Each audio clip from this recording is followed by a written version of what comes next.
रामचरितमानस के अंतर्गत सीता माता का जो पात्र है, जिनकी जीवनचर्या जो दर्शाई गई है, इस तरह तो हमारे हिंदू सनातन समाज में माताओं का बहुत बड़ा रोल है।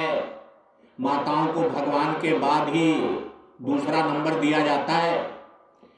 अगर सत्य कहा जाए तो अपने स्वरूप में माता ही भगवान होती है, और माता का जो जीवनचर्या है वो पृथ्वी माँ के तुल्य है। ये माताएं जितना सहन करती हैं, जितना बर्दाश्त करती हैं, जितना धैर्यता इनके पास है सीता माँ के समान, उतना पुरुषों के पास नहीं होता। माता हर चीज बर्दाश्त करती है, सहनशीलता अंदर है, और इन पुरुषों को सिखाना, पढ़ाना, बड़ा करना, जवान बनाना, ये सब माताओं के अधिकार में आता है। माताएं जैसा चाहें अपने पुत्र को विद्वान भी बना सकती हैं, रावण भी बना सकती हैं, पर ये पुरुष किसी भी बच्चे को कुछ नहीं बना सकता।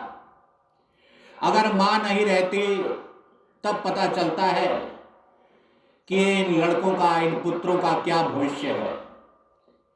माँ के आधार पर ही लड़कों का भविष्य बनता है, और जिस घर में माँ मौजूद नहीं वहाँ उन लड़कों का कोई भविष्य नहीं। माता अपने में स्त्री कहलाती है जो तीनों गुणों से परिपूर्ण होती है। अगर माताएं न रहें तो संसार से धर्म विलुप्त हो जाए।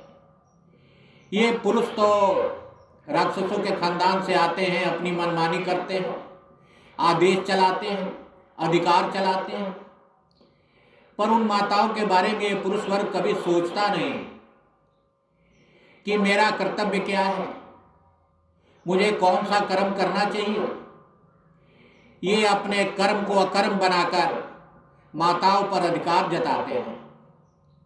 माताएं चाहे माँ की रोल में हो, चाहे बहन की रोल में हो, चाहे स्त्री की रोल में हो, हमेशा समर्पण भावना से, अंतःकरण से आपके सामने अपने कर्म को प्रेषित करती हैं, क्योंकि आप खुश हो जाए।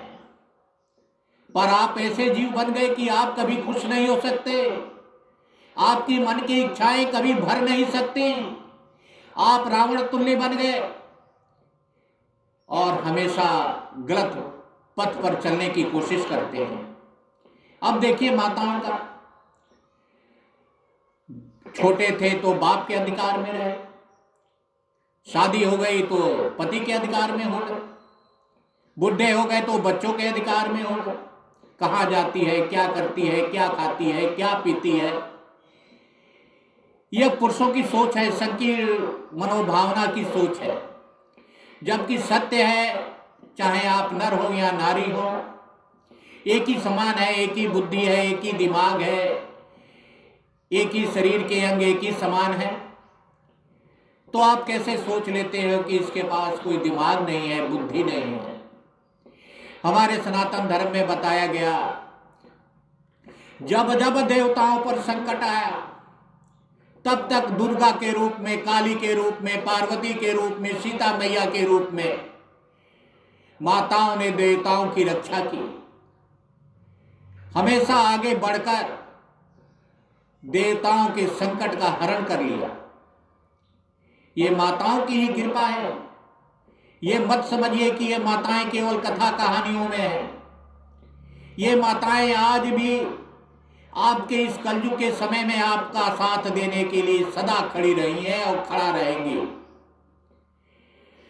हम पुरुष भाइयों से अनुरोध करते हैं, इन माताओं के आदर्श को स्वीकार करते हुए, शरणागत होते हुए इनको धन्यवाद दीजिए कि आप इस रूप में आज मौजूद हैं, अन्यथा आपका अस्तित्व ही नहीं रहता।